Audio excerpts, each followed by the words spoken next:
और इसी बीच श्री गंगानगर से बड़ी खबर मिल रही है, जहां पर साइबर अपराध पर टास्क फोर्स ने बड़ी कार्रवाई की है।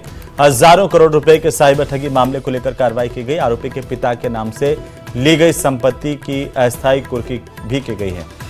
श्री गंगानगर में 2 भूखंड, जयपुर में 1 भूखंड अस्थायी रूप से कुर्क किए गए हैं। आयकर विभाग ने बेनामी संपत्ति लेन देन निषेध अधिनियम के तहत ये बड़ी कार्रवाई की है।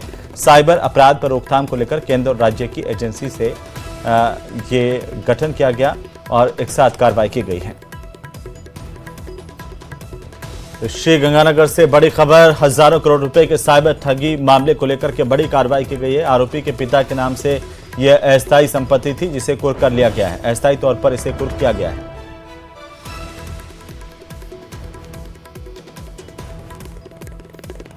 टास्क फोर्स की तरफ से बड़ी कार्रवाई यहां पर श्री गंगानगर में की गई है। बड़ी खबर है, जिनमें 2 भूखंड अस्थायी रूप से कुर्क किए गए हैं। तो जयपुर में भी 1 भूखंड है, जिसे टीम की तरफ से अस्थायी रूप से कुर्क किया गया है। बेनामी संपत्ति लेन देन निषेध अधिनियम के तहत यह बड़ी कार्रवाई टास्क फोर्स ने की है। ज्यादा जानकारी के साथ सहयोगी अशोक हमारे साथ जुड़ चुके हैं श्री गंगानगर से। अशोक, कैसे ये कार्रवाई की गई है, क्या जानकारी है?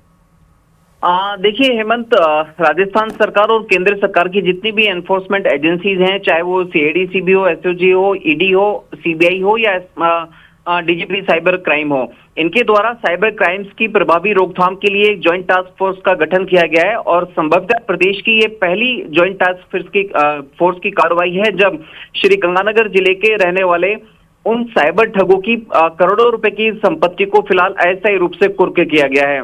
कुछ ही दिनों पूर्व जब कर्नाटक के में इन साइबर ठगों के द्वारा हजारों करोड़ों रुपए की साइबर ठगी की वारदात का खुलासा हुआ, तो उसके बाद में न केवल श्री गंगानगर पुलिस बल्कि अदर एजेंसीज भी ज्वाइंट टास्क फोर्स के तत्वाधान में इस पूरे मामले की पड़ताल में जुटी हुई थी।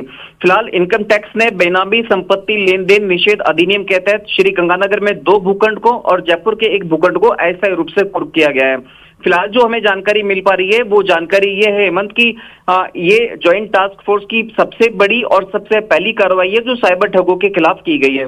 फिलहाल इस पूरे मामले की पड़ताल न केवल श्री गंगानगर पुलिस के द्वारा की जा रही है, बल्कि जिस तरह से केंद्र की और स्टेट की जो एनफोर्समेंट एजेंसीज हैं, उनके द्वारा जो कोऑर्डिनेशन से ज्वाइंट टास्क फोर्स बनाई गई है, उसके थ्रू इस पूरे मामले की पड़ताल भी लगातार की जा रही है। जी हेमंत। बिल्कुल अशोक, चलिए बहुत शुक्रिया तमाम जानकारी के लिए। नजर बनाए रखिए, अपडेट हम आपसे लेते रहेंगे। बहरहाल ये बड़ी खबर श्री गंगानगर से।